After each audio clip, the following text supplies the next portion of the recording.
Welcome to The Woman's Hustle, Thrills and Spills of Entrepreneurship. This show is going to take you on a journey into the dynamic world of female entrepreneurship. In this show, we're going to celebrate victories, navigate the challenges, and embrace the roller coaster ride of building a business. We're going to dive into the stories of women who have dared to strike out on their own as they share their experiences, insights, and lessons learned. So, whether you're an aspiring entrepreneur or a seasoned business owner, join us as we explore the hustle, the thrills, and yes, the spills of entrepreneurship. Let's get it. Welcome back to The Woman's Hustle, Thrills and Spills of Entrepreneurship. It is your girl, Coach K. Woods, and I'm back with another amazing session talking about all about entrepreneurship, the thrills and the spills. I do have a special guest with me today, so I'm going to allow her to introduce herself. Hello. Hi, how are you this morning? I am good. How are you? Please let the listeners know who you are. Yeah, so my name is Aelsa Woods. I run a couple of small businesses, entrepreneurial hustles. So I got laid off from my full-time job in marketing back over the holidays. And I decided to take what has been a side hustle since I was a sophomore in college and turn it into a full-time real deal. Ooh, so I over the love last it. 4 months, I've been, just building the business side of what's been a money-making venture for me, but, turning it into something that's legit and, Absolutely. Well, shout out to you for actually taking that leap. As a person that actually was let go from her job back in 2020, I had that same mindset. It's like, okay, do I just go find another job or do I step into the purpose that apparently was being handed to me, So I definitely stepped into that purpose. It's been an up and down experience, but I wouldn't trade it for the world. So welcome to full-time entrepreneurship. And just kind of tell us a little bit more about what it is that you do. So my primary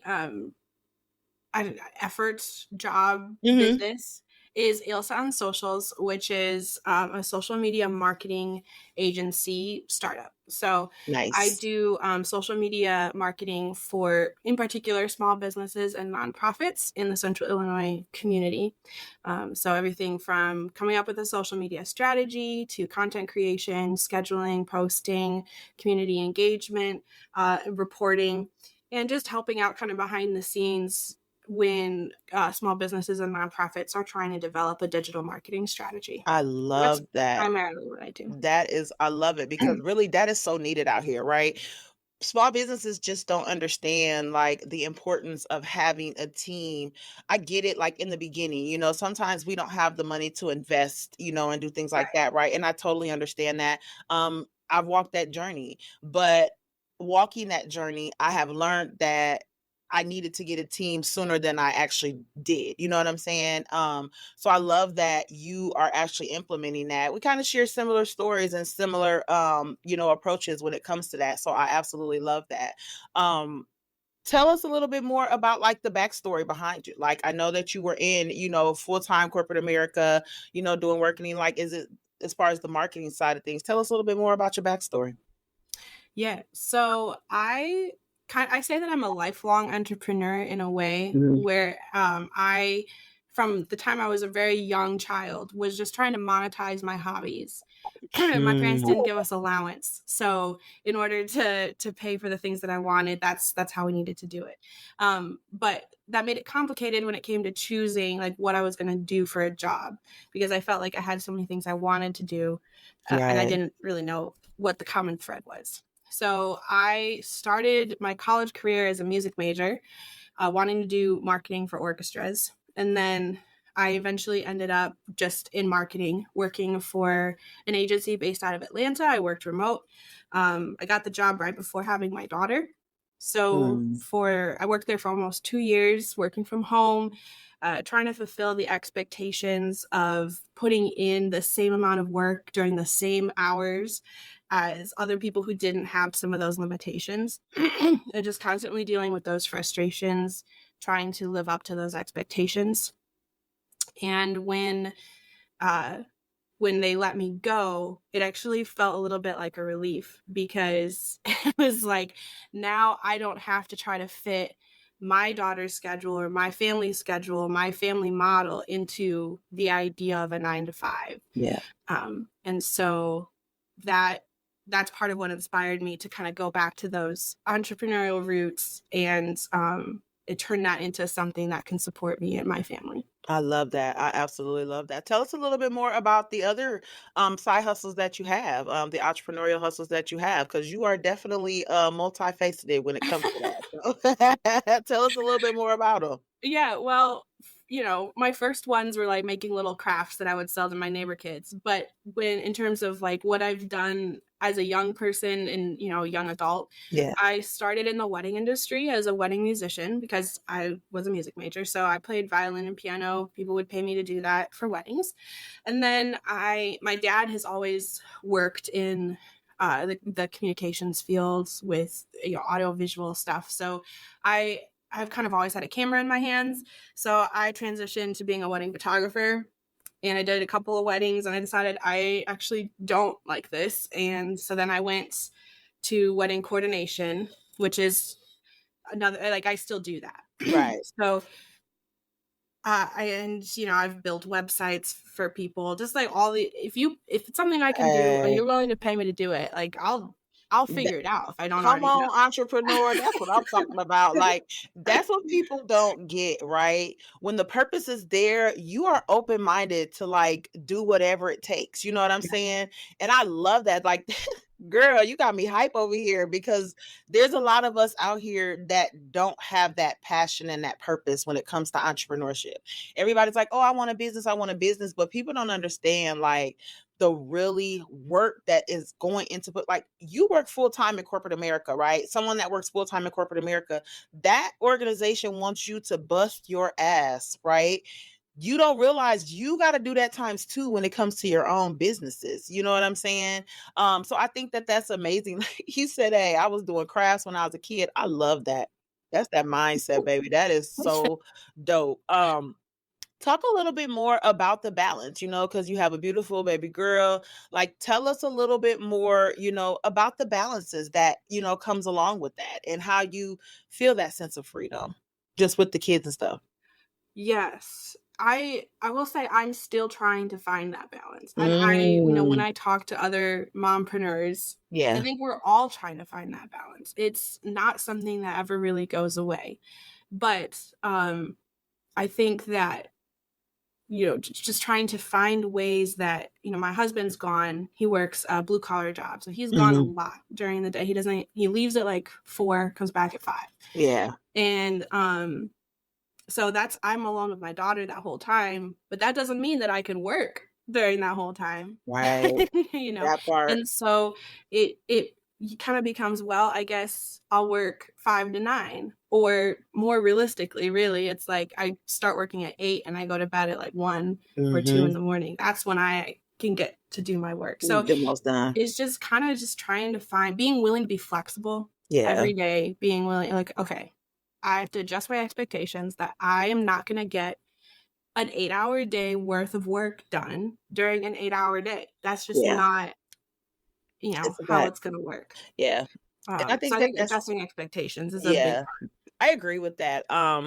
I think that sometimes we want, because I had that whole mindset, right? It was like, oh, I want to work between these hours and these hours. But as I grew, it was like, girl, your mind is the most active at like 5 o'clock in the morning. Like, when I wake up in the morning, there's so many things racing through my mind. Literally, our minds are the most active, like when we first wake up in the morning. Like, people are thing. like, oh, I have so many things on my mind when I first wake up. Exactly. So what I do now is I utilize that. So I'm up at 5:30 in the morning, typing up stuff on my laptop or even on my phone, writing things down. I'm doing all of that. By 7:30, 8 o'clock, my mind is kind of like shifting off to other things. So it's like, okay, maybe this might be my wind down time. But it is important to find what works for you, and I think Yeah. we get caught up in seeing what other people are doing. We get on social media, we see the other entrepreneurs that are living their best life, quote unquote. I had to learn the hard way that a lot of that shit is cap. um it is, and especially, in marketing, you got to make it look good. You know what I'm Right. saying? So once I really came to that understanding, it was like, okay, I still have to remain true to me and authentic to me. You know what I'm saying? Like, have you ever come across that moment where you're like, oh my God, I see people doing it like this, so maybe let me try and see how this works, you know? Yeah, for sure. And it comes up a lot because one of the biggest like recommendations for work from home and entrepreneurial people in general is like block scheduling, where you have certain hours of your day that you do certain things. And then once that time is up, you got to move on to something else. And that just does not work for me and my family. And so Yeah, if I held myself to that expectation or that standard that other entrepreneurs have found work for them, then I would be shooting myself in the foot. um, so yeah, absolutely. You have to do what works well for you. absolutely. For Absolutely. sure. I agree with that. We could get caught up, and I had to really like look and do the research. Like when I'm doing marketing research for a client or stuff like that, I have to really like explain to them, because everybody just wants to throw stuff out there. And we see social media is changing, like as far as the algorithms and stuff like that. Even Facebook, for example, like now, if you're in professional mode on social media, you're not seeing anything that's from your friends or anything like that. Now you're seeing all of this crazy stuff from like other podcast channels, other gossip sites. You have to still continue to tame your algorithms, and a lot of times you have entrepreneurs out here that are just throwing things out there. As a social media, marketing expert, like do you see like where people are just throwing stuff out there and just hoping they grab a catch? Is those are the conversations that you have with your clients? In a way, yeah. So because I do social media strategy, I do Mhm. talk about this a lot. That it matters less how often you post. It matters more what you're posting. Come on. If you're just sharing, there's these like AI generated Jesus sandcastles that I've been seeing people just sharing, and I was like, that was made using Dolly. That is not a real thing, and also that has nothing to do with your business. Why are you sharing that? That part. Um, but so yes, we do talk about that a lot. But I am finding that with increased education resources, like especially on Instagram, there's so many coaches who are talking about it. Even people who are not social media people are able to pick it up and do well with it. So it's like both and. You don't have to hire a strategist to tell you this. You can hear it from from Better other talk about people. it, you better tell them. But It's yeah, facts. It's yeah. facts. And I think too, like, what I have encountered is I'll have people posting a lot of personal stuff, right? Mhm. I have multiple pages, as far as for me myself personally, but I've literally turned all my pages into business pages because personal wise, I'll talk to you off of social media, right? That's just the journey that I'm on with this. So like all of my pages are professional based and based on my business. But what I see is I'll see people posting 10 posts that are personal or non-related to their business at all, but then you got one post that's talking about their business. And it's to the point now for me, if I have to scroll your page longer than 30 seconds to see anything about your business, that's something that I don't really think people are serious about. And they want to swear up and down that they're serious about their business. But those little tidbits are things that people have to pay attention to. I need to be able to go to your page and see that you have a business and what your products or services are within 5 seconds of even viewing your page. You know what I'm saying? And a lot of times people are like, oh, this is my page. I can post. You're right. But nobody's going to take you serious as a business, as an entrepreneur. If you've got a bunch of drama stuff, if you're sharing comedy and stuff like that, if it's not related to your business. And I Yeah. think a lot of times people just want to be hard headed when it comes to that. Yeah, I think I agree. And it definitely depend like if you want to post more personal stuff, that's fine. But like you said, you have to be able to identify what what that person does professionally on their professional pages. So on Instagram, for example, if you're posting a lot of personal stuff, fine. But make sure your highlights at the top of your page have Yeah. information in them about your professional resources. Make sure that it's in your bio so that when people come to your page, they don't think they've just happened upon Aunt Lucy's random Instagram page, but that it is something Right. that they can follow and turn to for that professional guidance. Yeah. Yeah. Absolutely. Absolutely. And even when it comes to the followers, right? I learned that, they have this whole follow train and stuff like that. And it's cool, but it's not really benefiting me.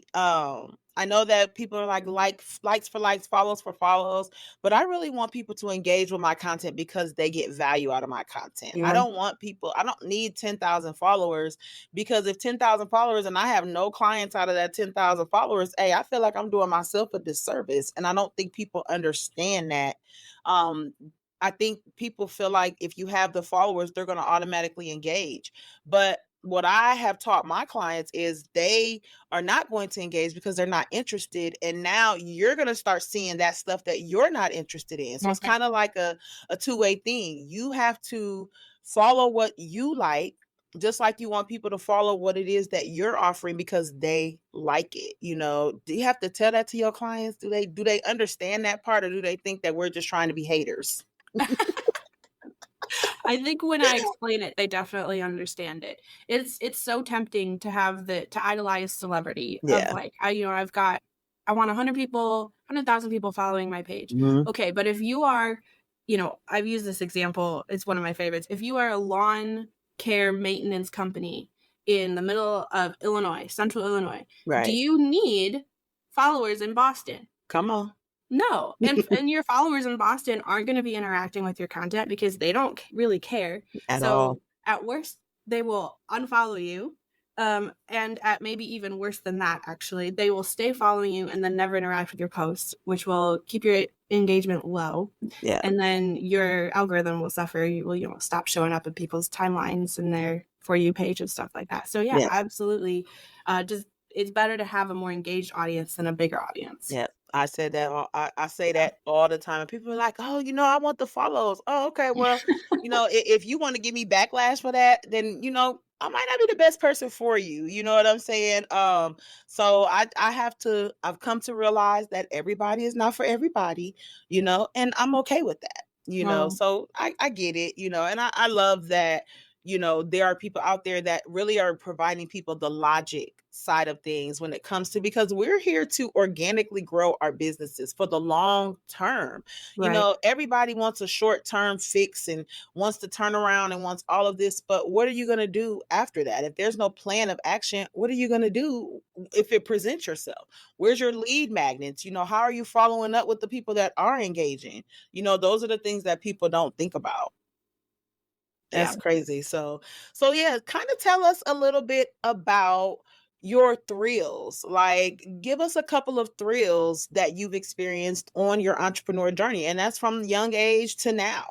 Definitely share with us a couple of the thrills that you've had. So I think the biggest thrill is probably the quietest, which is that I get to decide how I spend my time. So I have a toddler, and she's the only one at home right now, the only kid at home. And so a lot of times I know that she needs socialization. She needs to be out with other kids. But if I was stuck at my desk, then I would have to take sick time or take time off to be able to take her even just to doctor's appointments. And I don't have to do that anymore. And so Yeah. even though that's very practical and low key, that is probably the biggest thrill of it for me in terms of effects. I love I that. can decide how I spend my time. Your In terms of time. things that I've done that have made me excited, the feeling of booking a new client on my own, based on my own Yes. portfolio and results, that's a really good feeling of validation, like, yes, I'm doing the right thing and my work doesn't stink and my employers laid me off for no reason except to my benefit. Yeah. Come on. So it's that, I think, has been, those two things are my I biggest love thrill for it. sure. I love that. That is so amazing. And you're right. It's their loss. You know what I'm saying? Like, even though we emotionally, we have to go through that, right? Like the questioning, asking ourselves why. Because I was fired after 7 years, and it was like, why? I've been in customer service 22 years of my life. You know what I'm saying? So it's like, what was that? What was the reasoning? But there was a bigger purpose behind that. And just at that time, I did not know it, but I'm definitely know it now. So I tell my old employer, thank you. Because if it wasn't for you, I definitely wouldn't be where I'm at today. You know what I'm saying? And I'm blessed, definitely blessed with that. So I love that for you. So about the spills, give us a few spills, some down things, when it comes to the entrepreneur journey, things like that, just a few spills that, we'd love to hear. Yeah. I can't do it all, and I wasn't designed to do it all. So that's a good reminder for me. But in the business realm, we have an LLC, and we're now in the process of connecting. We've had that LLC for a while, of connecting my side hustle to that LLC, and Okay. all of the legal and tax things that come with that. I am pretty smart, but I have not been able to figure that out. I've been researching it and asking people questions, and it's like, you know what? We just need to hire an accountant. And then you're like, oh my goodness, everything costs money.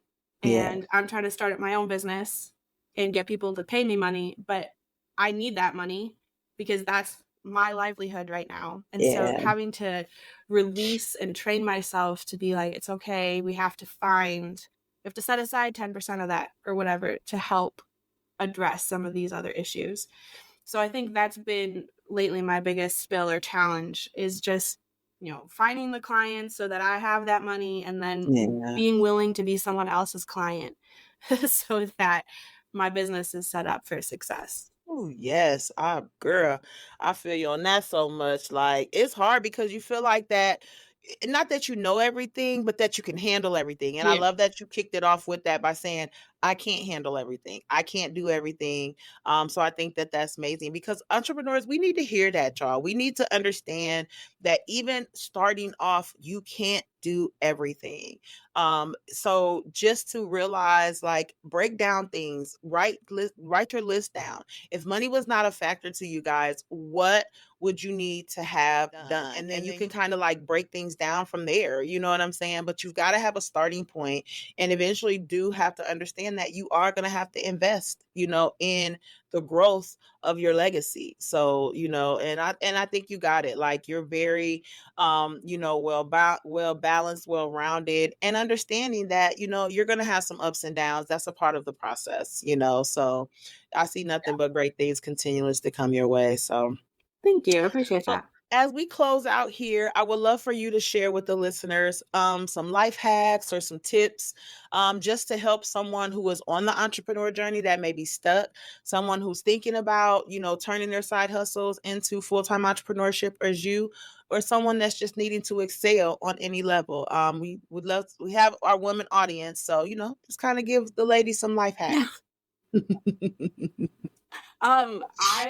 I love this question. I feel somewhat underqualified to answer because I feel like I'm learning so much, but I will say that if you have a desire to contribute something to the world, whether that is little handicrafts that you sell when you're 7 years old, or that's wedding photography when you're 21, that you decide in a couple years, actually, I didn't want to do that. But that fire of wanting to contribute to the world through something that you're doing with control over how you do it, don't let that die just because something isn't aligned yet. I had to work my way through college. I worked after college. I worked for somebody else. I had several really crappy jobs in a row. And all of that helped me develop the skills that I'm able to use as an entrepreneur. Absolutely. So if you feel called to entrepreneurialism, don't give up just because right now you need that full-time job. Use that full-time job or your time in college, whatever that is, use that time to prepare you and train you to develop the skills that you will need when you are able to make that ultimate step. So I'm really grateful for that time that I invested in myself and did the hard things and stuck out the hard jobs, because I think it has made me a better person and a better entrepreneur. Absolutely. And I love that. Thank you for sharing that. Let the listeners know where they can find you at on social media. Yes, you can find me on LinkedIn under Aelsa Woods. You can find me on Instagram at Aelsa on Socials. You can find me on Facebook at Aelsa on Socials as well. And my website is aelsawoods.com. All right, all right. And all of those details will be in the podcast notes, you guys. Else, it has been a pleasure. I love this conversation so much. Thank you for bringing your value, your insight, and sharing your thrills and spills. It has been a great, great conversation. Thank you for being here. Thank you for having me. It was so nice to chat. Absolutely. All right, y'all. Y'all know where y'all can find me at if you have not. If you have not subscribed to the Woman's Hustle, Thrills, and Spills of Entrepreneurship, then this is your time to do so. This is your reminder.